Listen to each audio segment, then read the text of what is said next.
నమస్తే అండి, మీ పేరు? నమస్తే మేడం. నర్సింహులు. నర్సింహులు గారు అమ్మాయి అబ్రాడ్కి వెళ్తుంది మార్చ్ లో, ఎలా అనిపిస్తుంది? మంచిగా అనిపిస్తుంది మేడం. సంతోషమేనా అమ్మాయిని పంపించడం అబ్రాడ్కి? సంతోషమే మేడం. మీ కలనా లేదా మీ అమ్మాయి కలనా? ఆమె కళ్ళనే. మీరేం చేస్తూ ఉంటారండి? Driver madam. డ్రైవర్. ఓకే.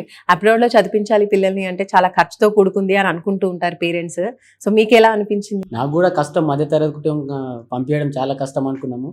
కానీ వీసోస్తు ద్వారా వచ్చేసి వాళ్ళు మనము ₹1 ఖర్చు చేయకుండా, ప్లస్ ఇంకోటి ఏంటంటే అమ్మాయి ఉంది కదా ఎట్లా పోతారు అనుకుంటా నేను ₹1 డబ్బు ఖర్చు పెట్టకుండా, అసలు నేను అనుకున్న వీసోస్తు ద్వారా వచ్చిన తర్వాత అసలు పైసలు లేకుండా అయినా కూడా ఎవరు అయినా అమ్మాయిలను కానీ అబ్బాయిలను కానీ వాళ్ళ అమ్మ నాన్నలు పంపించచ్చు మధ్యతరగతి కుటుంబం వాళ్ళు కూడా అని చెప్పేసి వీసోర్సు చాలా ధైర్యం ఇచ్చింది అన్నట్టు. ఎందుకంటే అసలు పోతామా లేదా అబ్రాడ్ అని చెప్పేసి అనుకున్న వాళ్ళకు కూడా అట్లా కాదు అని చెప్పేసి మనం ₹1 కూడా మన జేబుల నుంచి పెట్టకుండా వీసోర్స్ వాళ్ళు అన్ని ఎడ్యుకేషన్ లోన్ కానీ, ఎడ్యుకేషన్ లోన్ అయితే 1 డేలోనే అయిపోయింది.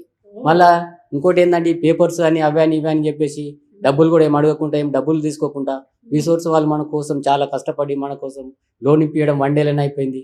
ప్లస్ మనకు కూడా టెన్షన్ లేకుండా అన్ని రకాల పేపర్స్ కానీ ఏవైనా సరే కూడా వీసోర్స్ వాళ్ళు చాలా మంచిగా మనకు చూసిరు.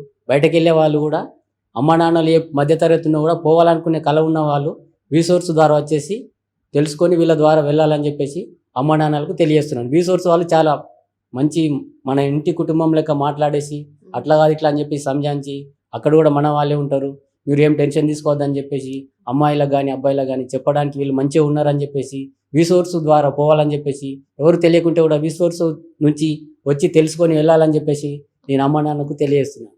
ఓకే. సో మీరు కూడా వీసోర్స్ వాళ్ళతో మాట్లాడారు. ఎవరైనా ఇప్పుడు అమ్మాయిని బయటికి పంపించాలంటే చాలా ఆలోచిస్తూ ఉంటారు కదా, దేశం కానీ దేశంలో మన వాళ్ళు ఎవరు ఉండరు. సో మీకు ఎలా అనిపించింది ఫస్ట్ అమ్మాయి చెప్పినప్పుడు?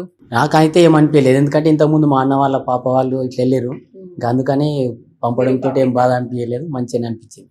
సూపర్ అండి. సో మీకేమైనా ఎలా అనిపించింది వీళ్ళతో ఈ ప్రాసెసింగ్ అంతా కావచ్చు? అమ్మాయితో పాటు మీరు వస్తున్నారా ప్రతిసారి ఇక్కడికి? వీళ్ళతో మాట్లాడినప్పుడు ఎలా అనిపించింది ఫస్ట్? ఓకే. వీసోర్స్ అంటే ఇంతకుముందు ఎక్కడ వెళ్ళలేను, ఇక్కడే ఫస్ట్ టైం వచ్చిన. నేను వచ్చిన అంతకుముందు అమ్మాయి ఫోన్లో చూసిందేమో, కానీ నేనైతే ఇక్కడికి ఫస్ట్ టైం వచ్చినా బాగా అనిపించింది వీసోర్స్ ద్వారా. ఓకే, థ్యాంక్ యూ అండి. సో ఫైనల్లీ చాలా హ్యాపీ అనమాట. So congratulations, all the best కూడా. Thank you.